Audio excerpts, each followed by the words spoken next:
Ուկրաինայի նախագահ Վոլոդիմիր Զելենսկին հայտարարել է, որ Ամերիկայի Միացյալ Նահանգներից ստացվում են ազդանշաններ Ռուսաստանի հետ բանակցությունների հնարավոր վերսկսման վերաբերյալ։ Նրա խոսքով գործընթացը դադարեցվել էր Մերձավոր Արևելքում զարգացումների պատճառով, սակայն այժմ քննարկվում է դրա վերականգնումը։ Զելենսկին նաև մտահոգություն է հայտնել, որ պատժամիջոցների թուլացումը կարող է ուժեղացնել Ռուսաստանի դիրքերը։ Նա ընդգծել է, որ կարևոր է թույլ չտալ, որ Մոսկվան բանակցություններին մոտենա ուժեղ դիրքից։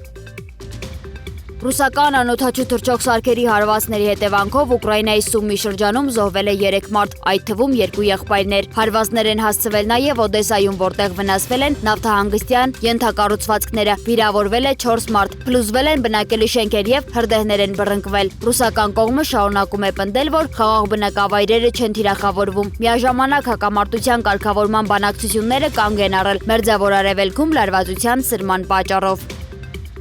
Ամերիկայի Միացյալ Նահանգները հանել է պատժամիջոցները Բելարուսի ֆինանսների նախարարության եւ զարգացման բանկի նկատմամբ։ Միաժամանակ Բելարուսի նախագահ Ալեքսանդր Լուկաշենկոն հայտարարել է, որ հումանիզմի սկզբունքով ներում է շնորհել 250 դատապարտյալի Ամերիկայի Միացյալ Նահանգների միջնորդությամբ ձեռք բերված համաձայնագրի շրջանակում։ Ըստ Վիլնյուսում Ամերիկայի Միացյալ Նահանգների դեսպանատան նրանցից 235-ը կմնան Բելարուսում, իսկ 5-ը կտեղափոխվեն Լիտվա։ Գործարքի շրջանակում Վաշինգտոնը համաձայնել էր մեղմացնել պատժամիջոցները Բելարուսի ֆինանսական հատվածի եւ կալիում արտադրող մի շարք ընկերությունների նկատմամբ, այդ թվում Բելարուսկալի։ Համաձայնագիրը ձեռք է բերվել Ամերիկայի Միացյալ Նահանգների բանագնաց Ջոն Քոուլի Մինսկ այցի ընթացքում, որտեղ նա հանդիպել էր նախագահ Ալեքսանդր Լուկաշենկոյի հետ։ Կողմերը քննարկել են նաեւ Լուկաշենկոյի հնարավոր այցը Սպիտակ տուն։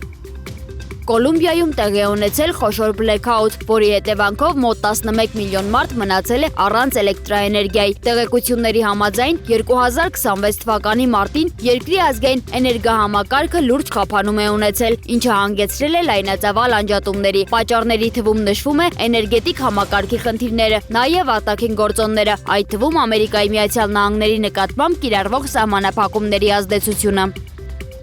Կոլումբիայի նախագահ Գուստավո Պետրոն հաստատել է օրենք, որով ավերացնում է վարձկանների հավաքագրման, օգտագործման, ֆինանսավորման եւ մարզման դեմ 1989 թվականի միջազգային կոնվենցիան։ Օրենքը, որը ստորագրվել է մարտի 17-ին, արգելում է կոլումբացի վարձկանների օգտագործումը։ Նախաձեռնությունը նախապես հաստատվել էր երկրի խորհրդարանում եւ ներկայացվել նախագահին վերջնական հաստատման համար։